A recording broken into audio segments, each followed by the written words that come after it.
All right, I'll be speaking today about the key carbon dioxide removal approaches and some of their potential implications for sustainable development, and specifically in the context of the Sustainable Development Goals. Some of this work goes back to previous collaborations that I had the pleasure of working on together with C2G and with the research network Climate Strategies, and currently working on an update of this. So let's jump right in. I'll introduce briefly the different CDR approaches and how they differ essentially as a category from emissions reductions as the sort of the conventional way in which we deal with climate change. And then I'll introduce the concept of the Sustainable Development Goals and how essentially the CDR approaches could potentially intertwine with the pursuit and hopeful achievement of the SDGs. So this idea of removing carbon or CO2 that's already in the atmosphere, there's basically very different types of approaches. One is in the oceans, or there are two different ones in the oceans. That's either by adding materials to the ocean which enhance the alkalinity and counteract acidification of the oceans, and thereby maintain the carbon uptake capacity of the oceans. The other one would be, and that's a lot more controversial and maybe not even possible, is by adding basically limited nutrients to the oceans. So for instance, iron, which then would accelerate the natural growth of algae, which themselves are sort of functioning as a carbon removal mechanism, a natural process. And one could potentially accelerate this, but there's very big question marks around the feasibility of this. On land, there's similar ideas to accelerate natural processes by dispersing certain minerals and crushing those minerals so that they're more reactive with the CO2 in the atmosphere and then basically bind CO2. Another approach, which is quite prominent in research discussions and in policy, is to combine the use of biomass for energy production, for power and for heat, and to combine that with a process that captures the CO2 at its source where it's emerging, and to bring that to underground storage sites where it's put underground and stored for long times. Basically, planting trees in and of itself can result in some removal of CO2, although the biological sink that this represents needs to be protected for long periods of time so that this remains where it is. And it would take a lot of afforestation to achieve the goals that we're talking about in the context of global climate action. But nonetheless, afforestation and the planting of trees can contribute as well. And the last is maybe the purest technological approach, which basically is by industrial installations through the use of energy, power, and heat to directly capture the CO2 that's in the atmosphere by a physical chemical process, and then to again bring that CO2 to a site where it can be stored underground. And this is called direct air capture and storage. So what is the idea behind all of this? Why do we even talk about carbon dioxide removal? Basically, we are increasingly realizing that mitigation of climate change basically requires not only the very rapid and the very deep reductions in greenhouse gas emissions that we're already committed to, but only gradually really implementing as a global community, but that on top of this, we have CO2 that's already in the atmosphere, and we need to deal with this as well. And so ultimately, the combination of these two approaches, conventional emissions reductions and the removal of CO2 from the atmosphere, allows us essentially to get these net emissions, which you can see on this chart, to go down to zero. hopefully quickly enough that we limit warming to safe levels, essentially. The graphs here, they are from the Intergovernmental Panel on Climate Change, and the light blue ones are representing pathways that would limit warming to 1.5 degrees. But there's big uncertainties how these could actually look like and when this net zero stage would be achieved, and how much effort is needed to get there. And certainly there's a whole host of potential side effects and unwanted consequences if we are to undertake carbon dioxide removal at such very large scales. And there's, on the one hand, scattered scientific evidence pointing to possible risks, to possible unwanted and sometimes also desirable side effects.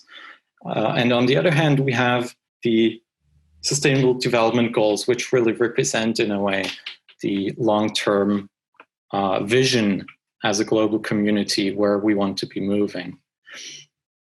But often these discussions around carbon removal are taking place in science quite in an abstract, almost in a vacuum of a vision for the future.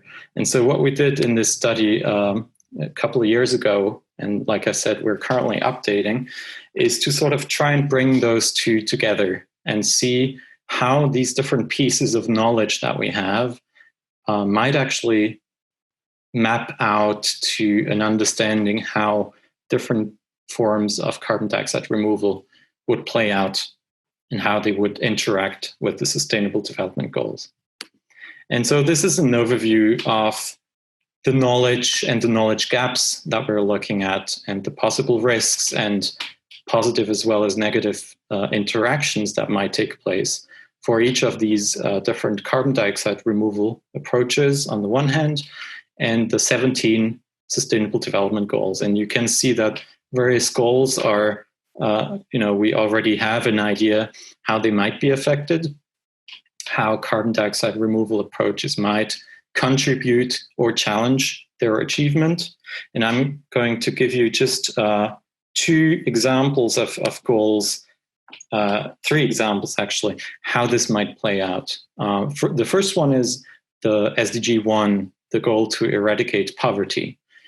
So on the one hand, it seems as though really large-scale land-based carbon dioxide removal could really result in serious conflicts over the requirements of land and water, mostly with regard to growing biomass. And that could, of course, affect poorer communities disproportionately, especially those who are lacking formal land ownership titles.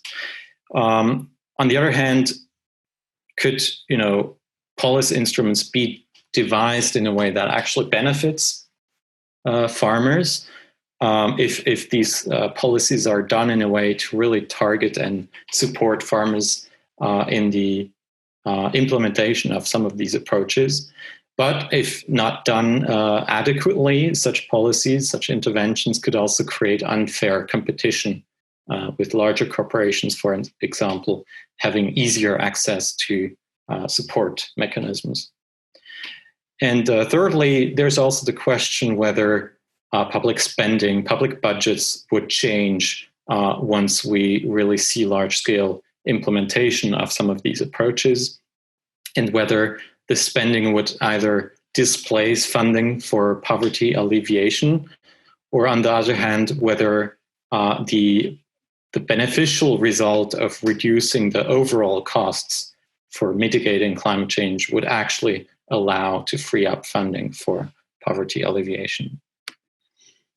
The second SDG around eradicating hunger, achieving food security, and improving nutrition and sustainable agriculture.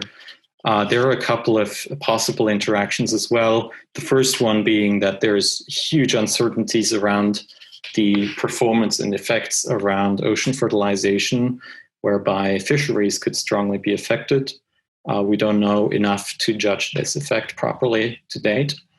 Also on land, the effects on food production could be that the production of biomass for bioenergy with carbon capture and storage displaces food production and thus results in changes in fluctuations in food prices, for instance.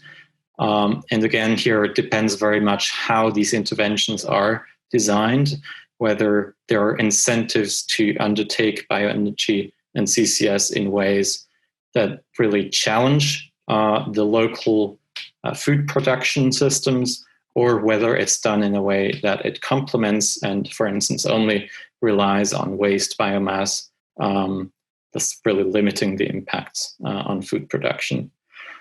And also here, the knowledge is not sufficient, especially we don't have a very clear understanding that's built on a robust bottom-up assessment of what amounts of CDR of various types would be sustainable and would support and not undermine SDG 2. And the SDG 17, I picked this as an example because it's a lot more, it's quite a different goal when we compare it to the goals that are largely focusing on environmental or economic dimensions. SDG 17 is really about global cooperation and partnership across the planet. And here, carbon dioxide removal plays a special role in considerations around mitigation. They could potentially reduce the overall cost of mitigating climate change, thereby freeing up resources for other efforts of international relevance, of global relevance. On the other hand, the efforts to mitigate climate change need to be increased drastically. And so this cost reduction only starts really to play a role once we see that ambitious mitigation take place in countries' commitments and actions. And the necessary assessments and the study of possible policy instruments and implementation at the national levels, for example, through the nationally determined contributions,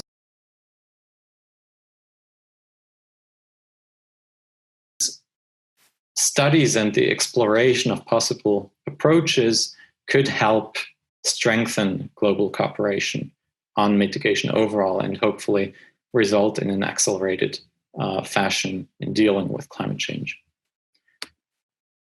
Here, I've listed a couple of further publications in which we address these questions in greater detail.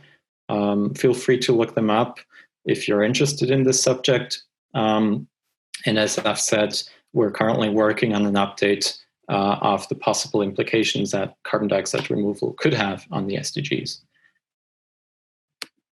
And I'll leave it at that. Thank you.